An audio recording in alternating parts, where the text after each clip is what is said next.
Hello, everyone. This is the editor, Spastic Dave. I'm here to tell everyone to drop a like on this video and subscribe to this channel for more things Death Row history. If we can achieve 500 subscribers, I will reveal my face. Now, on to the main content hosted by Mr. Toad. Hello, everybody. It's everybody's favorite mythical creature, the one, the only, Mr. Toad. And welcome to the first episode of Death Row Executions After Show. Tonight's episode was over Abel Ochoa.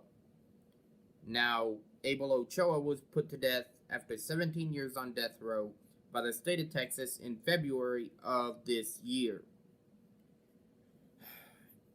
And for me, if I had to sum up the case of Abel Ochoa in one word, it would be tragic.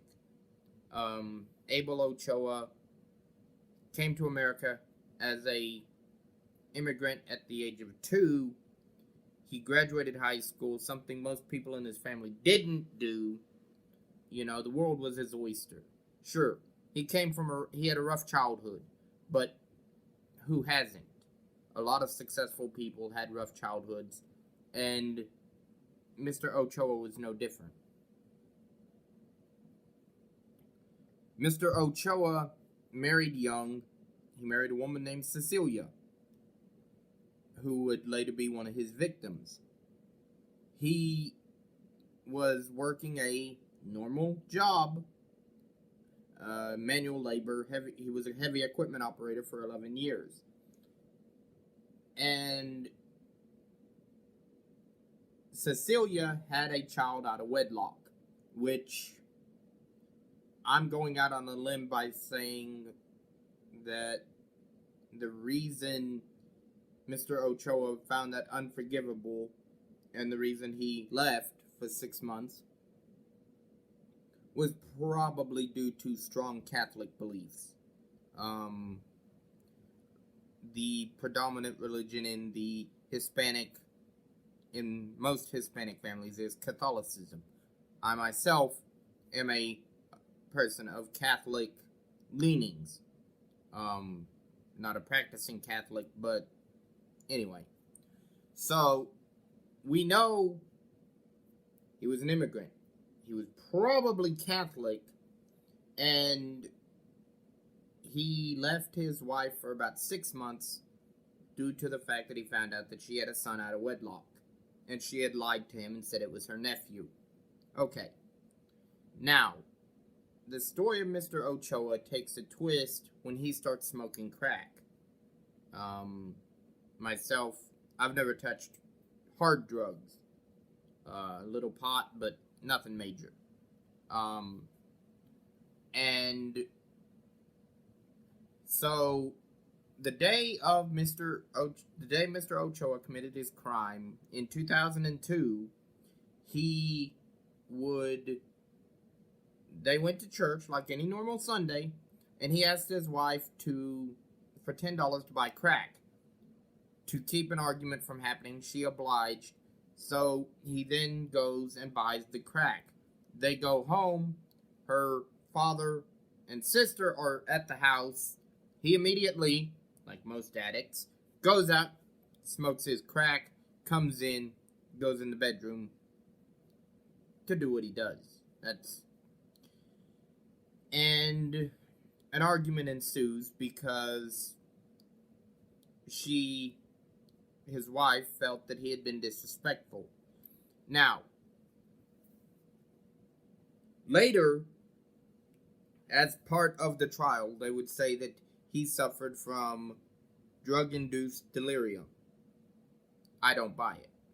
The reason I don't buy it is because Mr. Ochoa had already shown violent tendencies prior to the events of that day in 2002. And so it was already on his mind. It was already premeditated. He already probably had it thought out that at some point he was going to have to kill his wife. So the tipping point is he wants more crack. He doesn't want to start an argument, so he kills his entire family.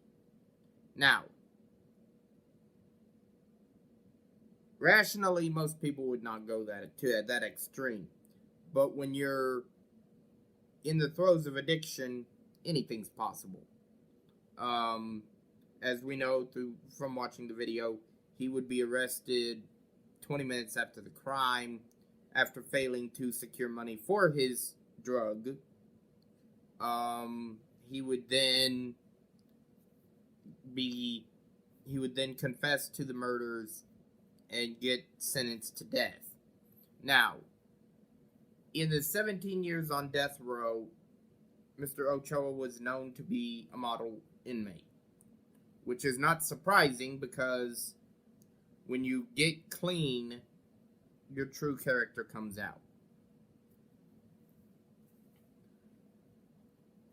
But ultimately, his appeals would be exhausted. He would be put to death, and the rest is history. Mr. Ochoa is now a forgotten name. He is now a name in the ledger of executions in Texas. It's sad to see because he probably had potential to do good for the community or the prison community in general. But the state of Texas is vicious. As the running joke goes, in Texas, if you kill someone, they kill you back. That's just how it is. But the whole story is just tragic. I cannot personally say Mr. Ochoa was a monster. A lot of people would say that. I can't. In doing just brief scans of information on the case, I come across an article that said that the motive for the murder could have been the fact that that his wife had lied to him. That in itself, that singular fact, could have ate away at his mind. And, well, if she lied about that, what else is she lying about? And that sat in the back of his mind for years. And finally got the better of him in a drug-induced stupor. I am more inclined to agree with that than I am with the whole drug-induced deliria that his defense team tried to claim. And it's just tragic. Mr. Ochoa he deserved what he got. The justice was served. There's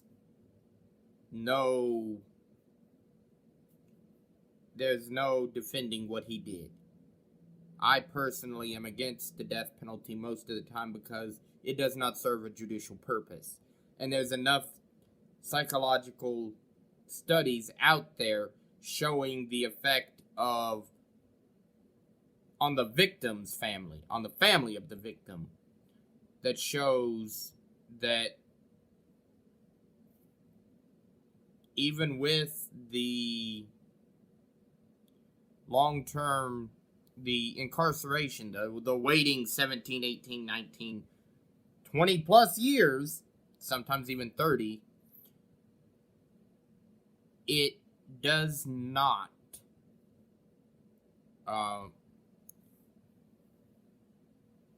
help the family. If anything, it hurts them more because when the person is finally executed, there's nothing. You spent most of your life, a good chunk of your life, either hating this person, pitying this person. There's remorse. There's all sorts of feelings towards this individual. And when they're dead, you got nothing. And you see that time and time again. Usually it's rage, and sometimes there's satisfaction in the death. You'll hear often, well, now we can put it behind us. But where do you go? With Mr. Ochoa, his stepson said that the family doesn't have blood on their hands and that they forgave Mr. Ochoa for what he did. Well, that means they're bigger people than most of the world, because a lot of people would not have forgave him for what he did, especially when you slaughter your own children in a drug-induced stupor. But that's just my take on it. Tell me what you think in the comments.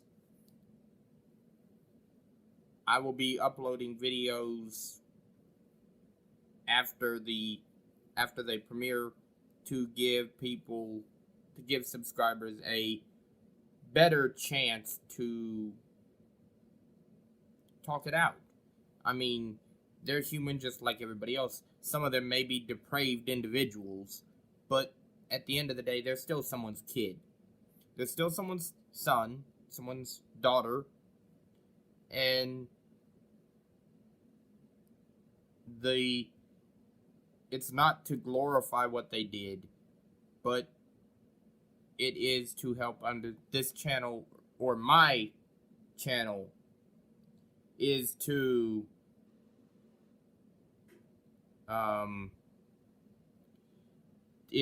help with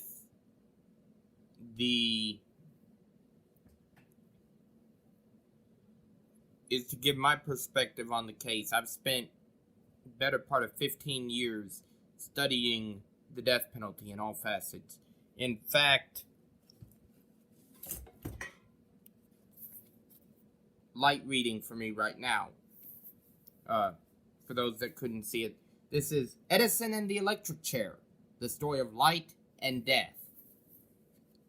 By the way, I highly recommend the book, if you're interested in that. But this is just my perspective on it. I would love to hear what other people have to say. No negativity. We're trying to be positive towards each other and create a intellectual platform for the exchange of ideas. So, let me know, folks. This is the one and only Mr. Toad saying, I'm gone.